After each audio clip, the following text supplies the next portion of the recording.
Well, my name is Crusio, and I'm a research director with the French CNRS. I am based at the University of Bordeaux.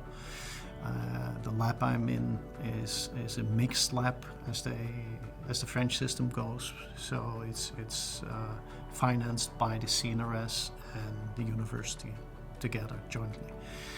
The lab is a behavioral neuroscience lab.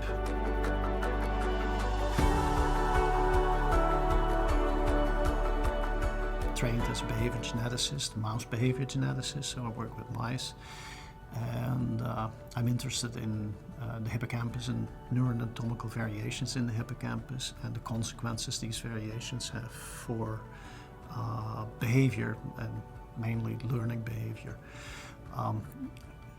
That's one part of the research that we do. Another leg of the research is where we study mutant mice as models for neuropsychiatric disorders, and we're mainly interested in Fragile X syndrome and autism.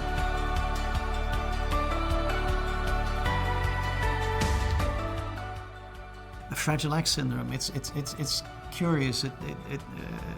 Few people know about it, and it's actually the most frequent cause of mental retardation, the most frequent heritable cause of mental retardation. The most frequent cause, genetic cause of mental retardation is Down syndrome, but that's not heritable.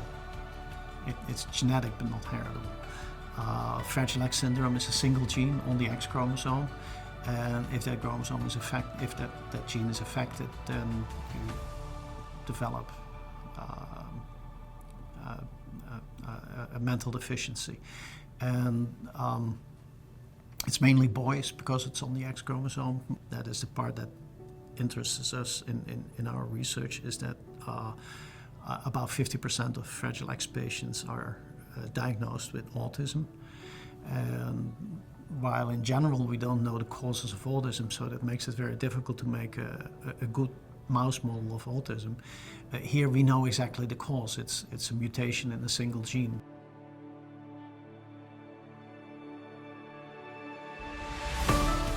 To me, the best part of PLOS ONE is that it doesn't look at, is this sexy, is this new, is this important, is this going to have impact? The only criterion is it good science? And that PLOS ONE does very well.